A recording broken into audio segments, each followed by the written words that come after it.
오늘 말씀은 여호와는 나의 목자시니라는 제목으로 은혜를 나누겠습니다. 아, 아마 시편 중에 23편이 가장 유명하고 많은 성도님들이 아실 것입니다.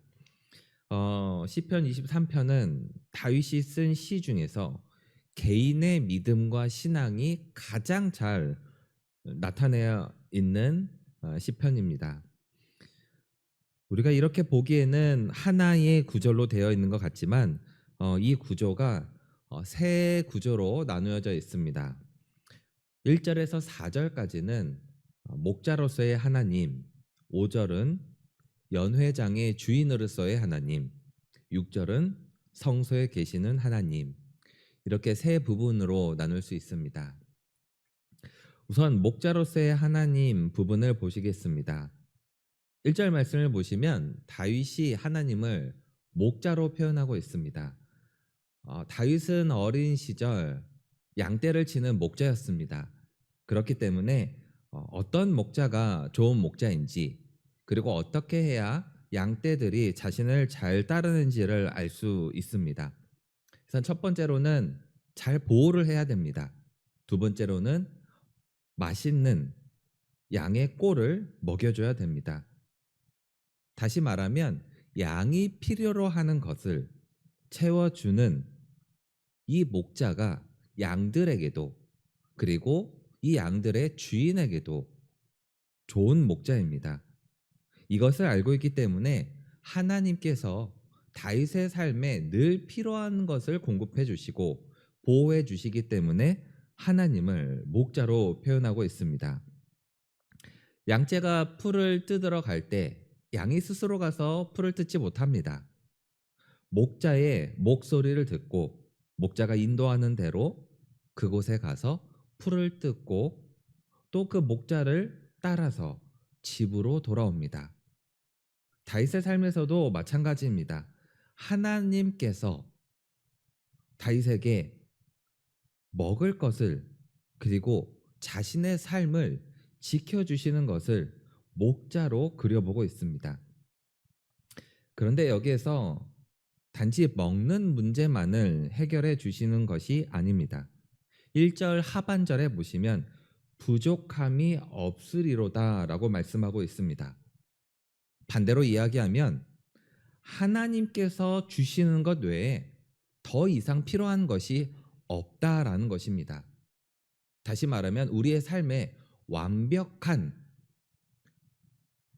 필요를 공급해 주신다는 것을 의미합니다.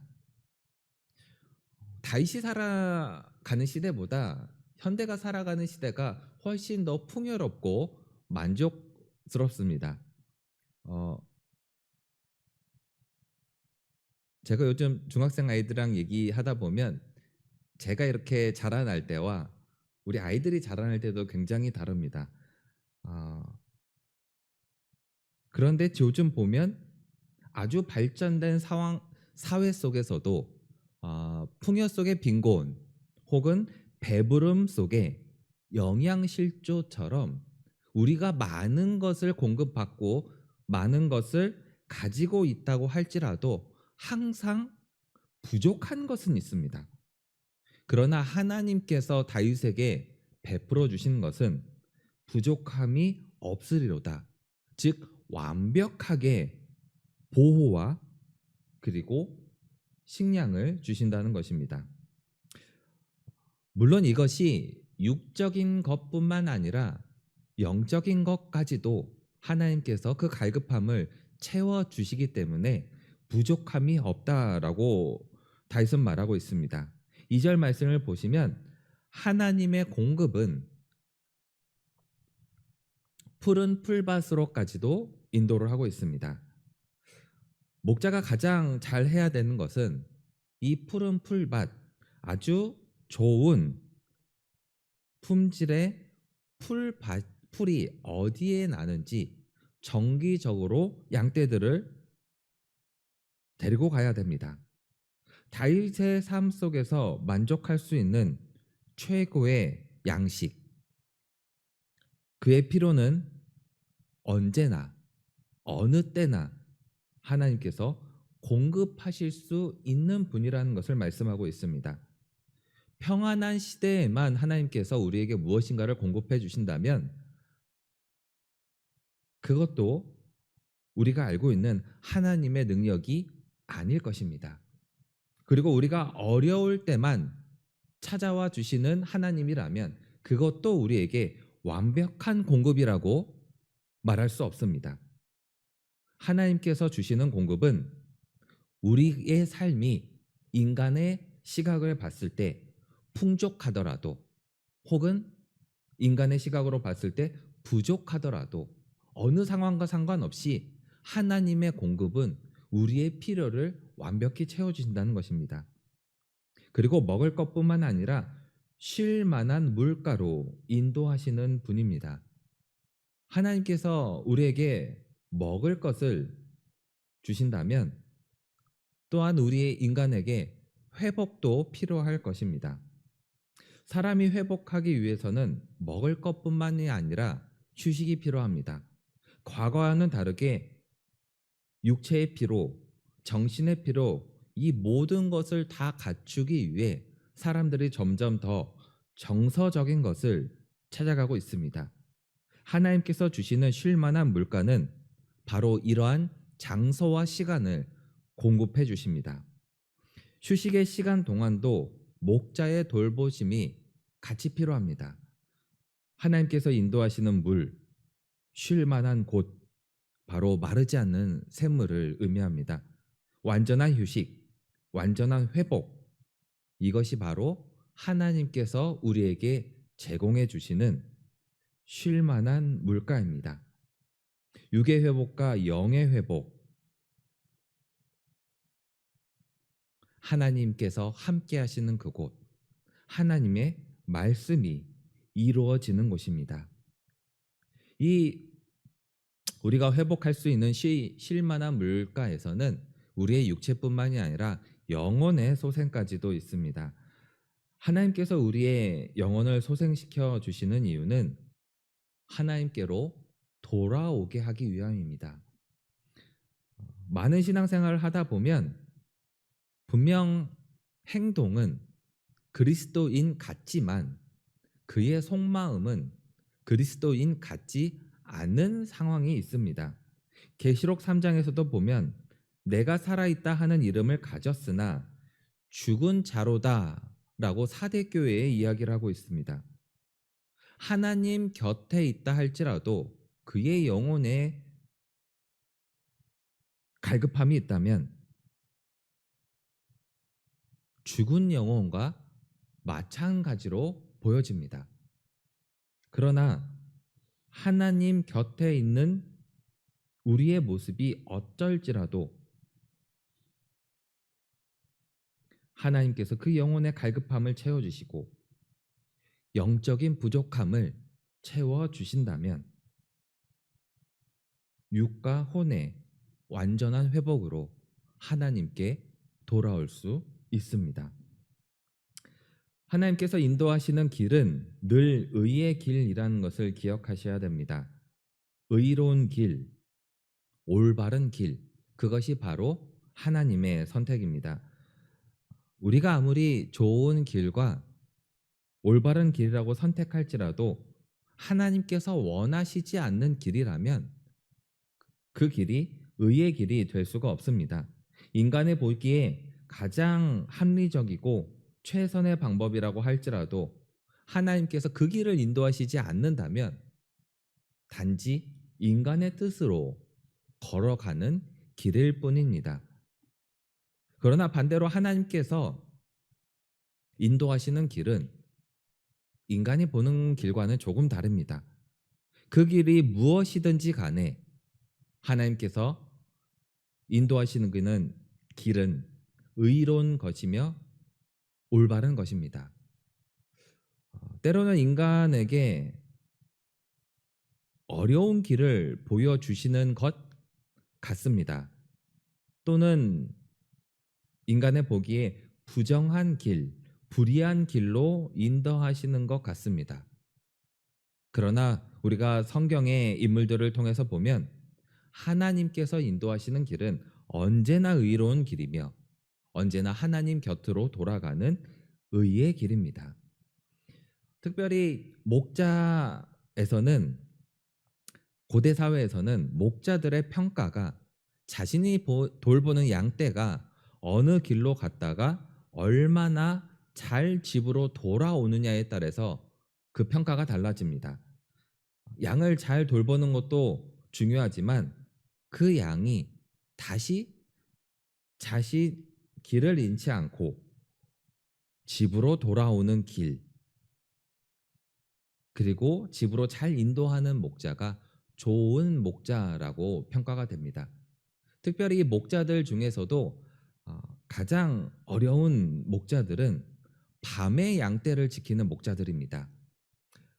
이스라엘 사회에서 지금도 마찬가지지만 밤에 불빛 하나 없는 곳에서 자신들의 양떼를 지킨다라는 것은 목숨을 걸어야 되는 일이기도 합니다. 때로는 야생 짐승들이 목자들을 양으로 오인해서 공격을 하기도 합니다. 근데 이 밤에 또 자신의 집으로 돌아올 수 있게끔 하는 목자가 가장 좋은 목자라는 평판이 있습니다. 다윗은 이 목자의 모습으로 하나님을 말씀하고 있습니다. 하나님의 인도하심이 옳은 방향으로, 옳은 길로 하나님께서 계신 집으로 인도하시는 것이 바로 하나님의 이름을 위해서라도 자신의 백성을 안전하게 지킨다는 것입니다. 그리고 4절 말씀을 보면 골짜기들이 나옵니다. 유다 산지에서는 좁고 가파른 협곡들이 굉장히 많이 있습니다. 어둡고 동굴이 많아 야생 짐승들도 많고 또는 강도들의 소굴처럼 되어 있어서 이스라엘 백성들이 어디로 이동한다라는 것은 굉장히 위험한 일입니다. 아무리 목자라고 할지라도 자신의 양들을 데리고 이 위험한 골짜기를 절대로 가지 않습니다. 양을 잃어버리는 것은 둘째치고 자신의 목숨도 부지하기 어렵기 때문입니다. 그러나 하나님께서 우리가 때때로 길을 잃어버리고 우리가 하나님의 길에서 벗어날 때 혹은 하나님의 길로 간다고 할지라도 인생의 어려움에 있을 때 함께 해주시고 지켜주신다고 말씀하고 있습니다. 이 골짜기들은 한번 들어가면 나오기가 굉장히 어렵습니다. 따라서 많은 사람들이 꺼려하고 목자라면 그 누구도 원치 않는 길입니다. 그러나 혹여라도 잘못 이 길을 들어섰을 때에 그 양을 포기하는 것이 아니라 그곳에 가 있을 때도 하나님께서 우리와 함께 해주신다는 것을 말씀하고 있습니다. 하나님께서 이 위험한 곳에서 자신의 양떼를, 자신의 백성을 안전히 책임져 주십니다. 그런데 희한하게도 인간들은 평온할 때 하나님께서 나의 안전을 지켜주신다고 생각하지 못합니다. 어려움이 있을 때, 힘듦이 있을 때, 골짜기와 같은 고통이 있을 때 비로소 하나님의 보호하심을 깨달을 수 있습니다.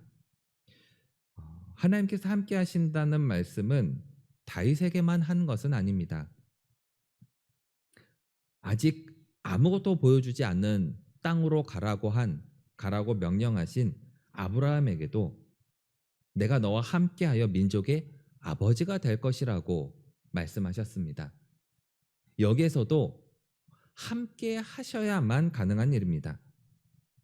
또한 애굽에서 백성들의 부르짖는 소리를 듣고 모세에게 다시 애굽으로 들어가게 하십니다. 그러면서 하나님께서 너와 함께 하겠다라고 말씀하셨습니다.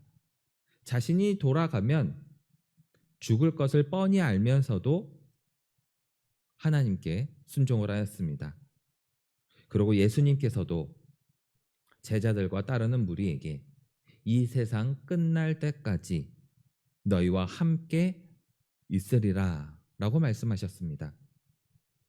우리가 하나님을 목자로 따르는 한, 우리가 하나님의 양떼로 있는 한, 하나님께서는 항상 우리와 함께 하실 줄을 믿습니다.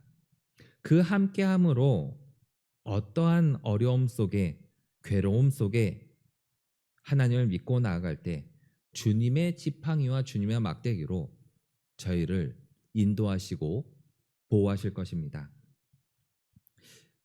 이제 5절에서는 목자의 모습이 아니라 연회장의 주인의 모습으로 다윗은 하나님을 고백하고 있습니다. 그런데 여기서 중요한 것은 5절 상반절 말씀을 보시면 내 원수들이 보는 앞에서 잔치상을 차려주시는 것입니다. 하나님의 능력이라면 원수들을 다 물리쳐 주시고 원수들이 나를 공격하지 못하게 하고 거기에서 아주 평온하게 잔치상을 차려줄 수 있을 것입니다. 그런데 이 연회장의 주인의 의무가 자신의 능력으로 어떤 수단과 방법을 가리지 않고 내게 온 아주 귀중한 손님은 원수들에게 공격해서 절대적으로 보호해 줘야 하는 의무가 있습니다. 이 말씀은 우리의 상황이 어떻게 하든지 간에 우리에게 원수가 있든 괴로운 고통이 있든 하나님께서 생각하시는 귀한 손님이 저희라면 우리의 상황과는 상관없이 하나님께서 그 잔치에 초대해 주시고 우리의 상황과는 상관없이 하나님의 초대에 응한 저희들은 안전을 보장받을 수 있다는 것입니다. 하나님께서 보호하시는 데는 우리의 상황, 우리의 괴로움, 원수들의 공격도 아무런 문제가 되지 않는다는 것을 말씀하고 있습니다. 이 말씀은 문제보다 우리의 어려움보다 더 크신 하나님을 말씀하고 있습니다. 그리고 오전 하반절에 보면 주인이 연회장의 주인이 손님을 맞이할 때 또 다른 의무가 있습니다. 바로 이 손님에게 아주 귀중한 손님에게 기분이 상쾌해지도록 향기 나는 기름을 제공해 주는 것입니다. 23편에서의 기름은 잔치와 기쁨의 상징이고 번영의 상징입니다. 공경받는 손님에게 식사가 끝나고 마지막 순서로 기분 좋은 환대를 베풀 때 쓰는 기름입니다. 하나님께서는 이 잔치상에서 우리를 보호해 주시고 그리고 기분이 상쾌해지도록 좋은 기름을 베풀어 주십니다. 그리고 우리의 인생잔에 하나님께서 주시는 최고급 포도주로 채워주실 것입니다. 마지막 6절 성소에서의 하나님.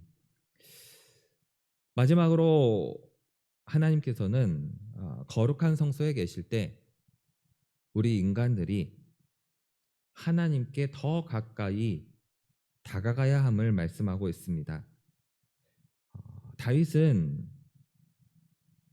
육과 영의 상태가 어떠한 상태에 있든지 하나님께서 필요한 것을 공급하실 것이고 그 모든 공급되는 곳이 바로 성전에서 하나님께 다가갈 때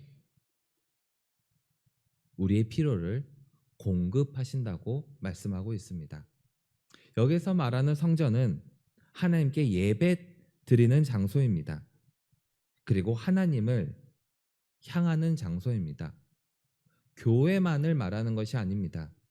우리가 교회에서는 하나님의 말씀, 하나님께 드려지는 예배가 정기적으로 있지만 하나님께서 원하시는 교회는 건물이 교회가 되는 것을 원하시지 않고 하나님의 백성 한 사람 한 사람이 하나님께서 계시는 거룩한 교회가 되기를 원하십니다.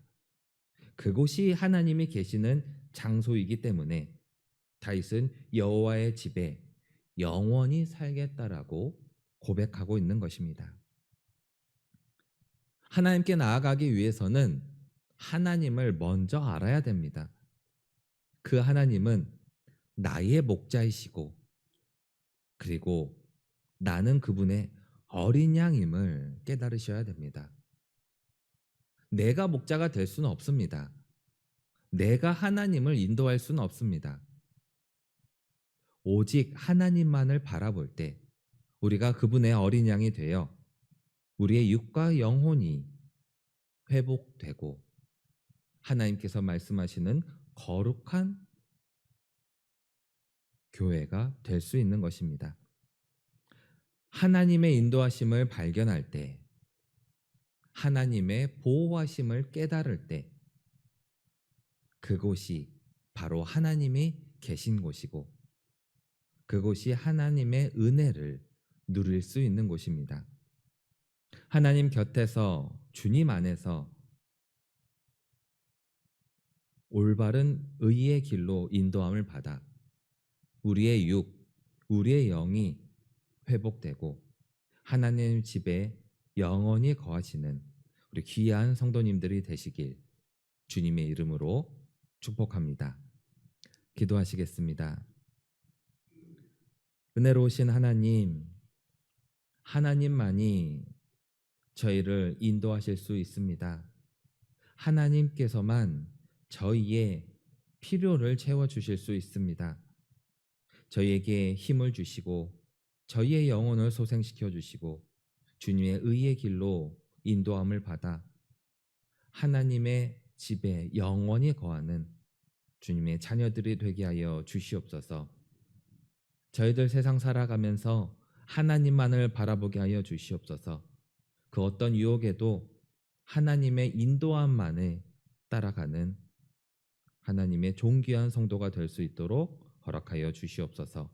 감사드리며 예수님 이름으로 기도드립니다. 아멘.